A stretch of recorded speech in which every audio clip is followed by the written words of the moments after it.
When we begin exploring the subconscious mind, the first thing we must do is untangle a very common misunderstanding. The assumption that the conscious and subconscious mind operate as one unified system. They do not. They coexist, yes, sometimes cooperating, sometimes conflicting, but they are fundamentally different in nature, function, and influence. The conscious mind is the narrator of your life, the part of you that talks, plans, analyzes, reflects, and imagines. It is the surface-level thinker, the part that says, I should do this or I shouldn't do that, believing it is in control simply because it speaks the loudest. But volume is not power. The subconscious mind, though silent, holds the real authority. Most of what you call you, your tendencies, desires, reactions, habits, impulses, does not arise from conscious choice. It emerges from a deeper place, a place you rarely witness directly. The subconscious does not analyze. It does not question. It simply stores, repeats, and protects. It is a vast archive of emotional impressions, learned responses, and internalized beliefs that run automatically beneath awareness. And while the conscious mind can process maybe 40 bits of information per second, the subconscious absorbs and interprets millions. So when the two minds disagree, the subconscious wins every time. This is why people often feel a disconnect between intention and behavior. You can consciously desire discipline, growth, change, or success, yet find yourself repeating the same unhelpful patterns you promised to break. You may tell yourself you'll wake up early, exercise, stay calm, or speak confidently, yet your actions betray your intentions. It's not because you lack intelligence or willpower, it's because your conscious mind sets the goal, but your subconscious ultimately executes the action. And your subconscious only repeats what it already knows. It moves toward the familiar, even when the familiar is unhealthy, unhelpful, or limiting. Philosophers have long recognized this divide. Ancient thinkers understood that human beings do not act purely from reason. They act from a deeper conditioning beneath reason. Modern psychology simply gave structure and language to what philosophers intuitively knew. That human behavior is not driven by what we say we want, but by what we subconsciously believe to be safe, ordinary, and expected. Conscious mind deals with ideals. The subconscious deals with patterns. And those patterns, once established, become the invisible architecture of your life. To understand the difference between these two minds is to understand the difference between decision and destiny. A decision is conscious, temporary, and often fragile. Destiny, at least the psychological form of it, is the accumulation of subconscious programming. If you want to shift the direction of your life, you cannot rely solely on conscious decisions. You must access, question, and eventually reshape the deeper patterns that dictate your behavior. So the real work begins not with the question, what do I want consciously, but with the far more important question, what has my subconscious learned to expect from me and from life?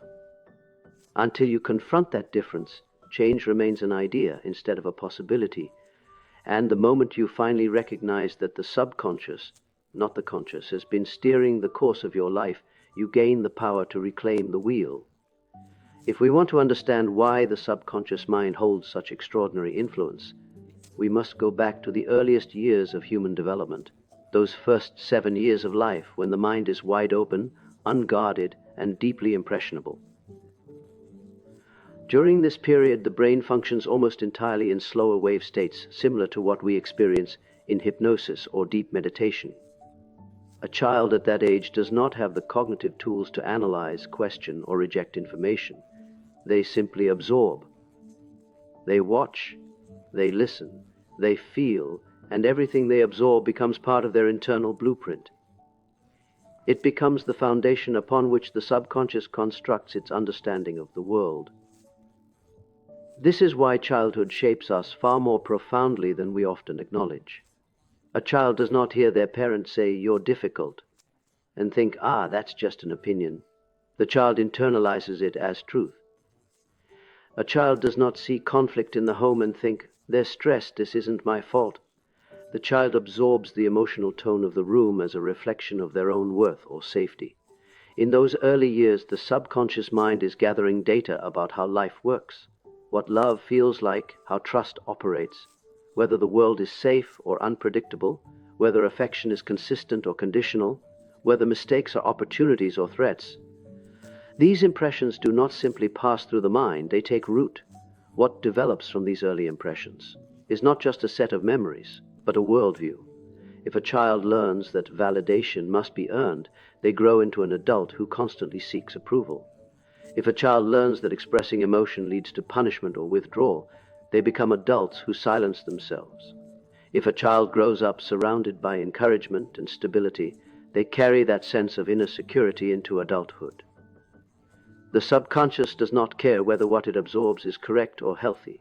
It only cares that it is repeated. And repetition in the early years is everything. Philosophically, this raises an important understanding about human nature. We are not born with our beliefs, we inherit them.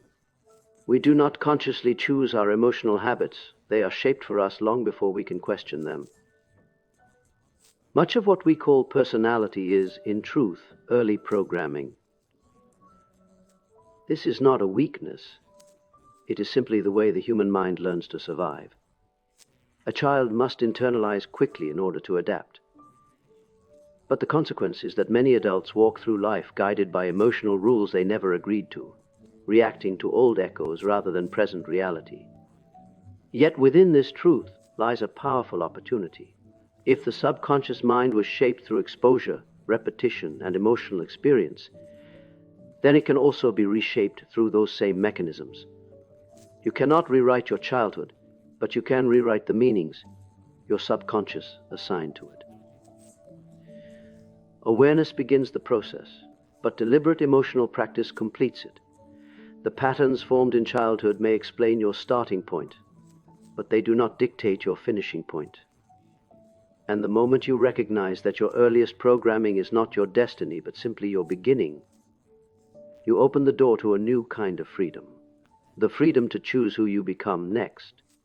If there is one thing that reveals the power of the subconscious more clearly than anything else, it is the way our habits and emotional patterns operate without our conscious permission. We often assume our thoughts are in our control, that our reactions reflect deliberate choices, and that our behaviors emerge from rational decisions. But the truth is far more complex and far more humbling. Much of what we do is driven by invisible scripts, automatic responses stored deep within the subconscious mind. And these responses activate long before the conscious mind has time to analyze or intervene. Consider how quickly you react when someone criticizes you, or when unexpected stress enters your day. You may intellectually know you shouldn't take things personally, yet you feel your chest tighten or your voice rise. You may consciously believe you deserve better relationships, yet you continue choosing partners who echo old wounds. The mismatch between what we consciously desire and what we subconsciously enact is not a flaw. It is simply evidence that the subconscious is older, faster, and far more practiced. The subconscious mind thrives on repetition. It doesn't evaluate whether a habit is good or bad. It doesn't care whether an emotional pattern helps you grow or holds you back. It only cares about familiarity, and anything familiar it perceives as safe. This is why people often remain stuck in cycles that make them miserable. The subconscious is not trying to sabotage you. It is trying to protect you using outdated instructions. When a behavior is repeated enough times, responding with anger, retreating in fear, doubting yourself in moments of opportunity, it becomes encoded as a default pattern. And once encoded, the subconscious deploys it instantly and automatically. You don't choose to overthink, you simply fall into it. You don't choose to procrastinate, you find yourself slipping back into the comfort of delay. The conscious mind may plan, may aspire, may promise to change, but the subconscious executes. Philosophically, this dynamic reveals something profound about human freedom. We often speak as if free will is a simple switch. Either we have it or we don't. But in reality, free will is a gradient. It expands or contracts depending on how much of our internal machinery we actually understand. The less aware we are of our subconscious patterns, the more predictable and limited our choices become.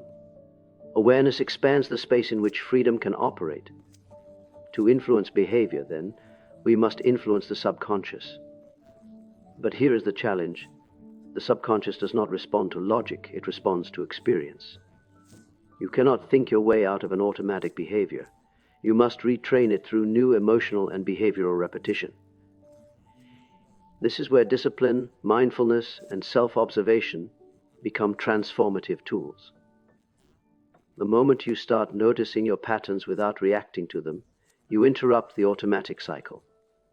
You introduce a gap, a pause where conscious choice can enter. And with enough deliberate practice, the subconscious begins to update itself. The truth is, your habits are not a reflection of your character. They are simply reflections of your conditioning. And conditioning can be rewritten. So the task is not to fight your subconscious, but to teach it. Because once you teach it a new pattern, it will defend that pattern as fiercely as it once defended the old one. If we want to understand how the subconscious actually shapes our daily experience, we have to look closely at the quiet, constant dialogue happening beneath our awareness. Every thought you consciously recognize is resting on a much deeper, older layer of interpretation. The subconscious functions like a silent narrator, assigning meaning to events long before the conscious mind has time to reflect.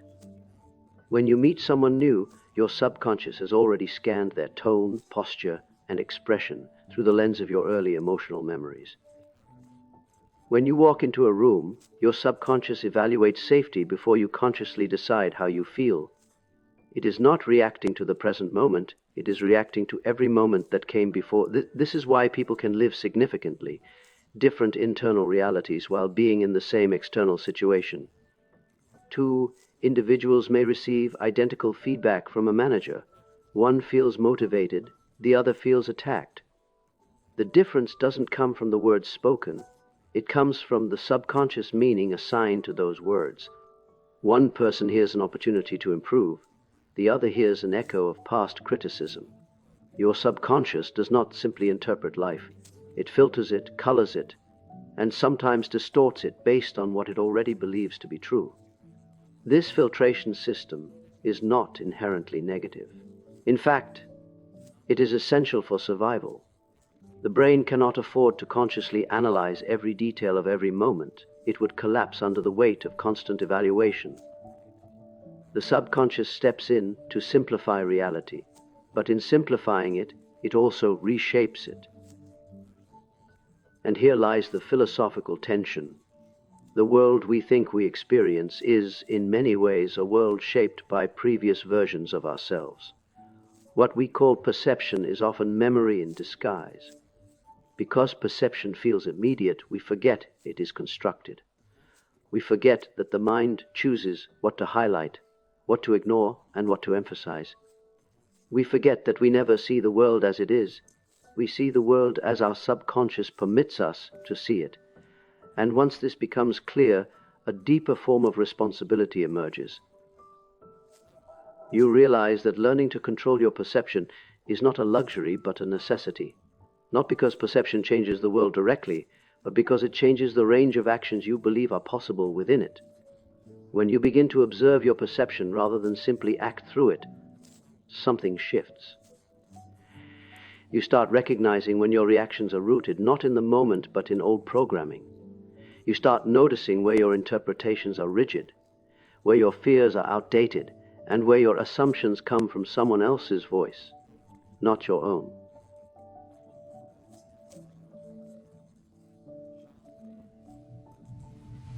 Moment of recognition, you gain leverage.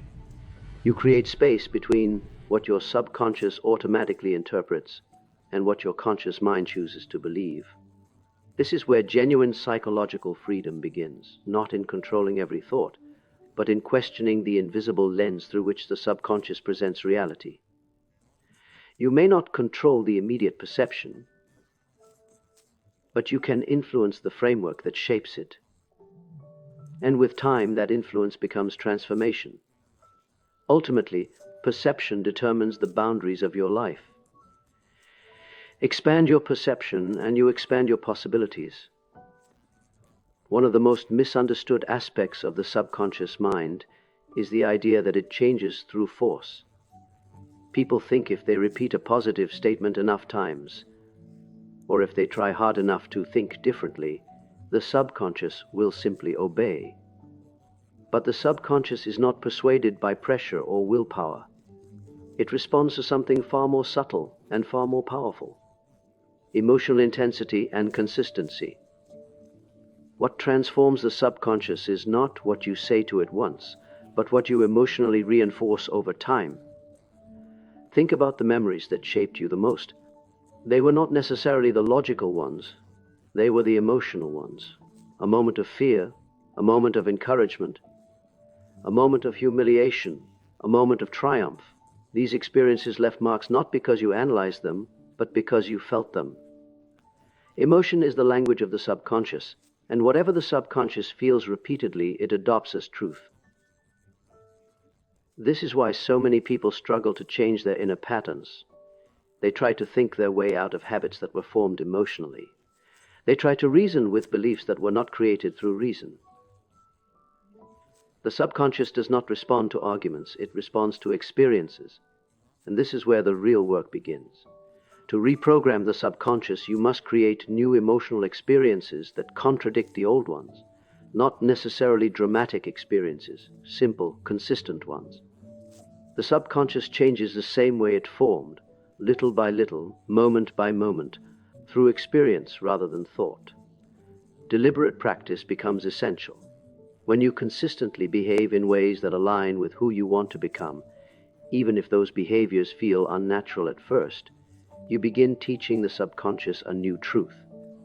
The first time you set a boundary, your subconscious may panic because it has learned to fear rejection.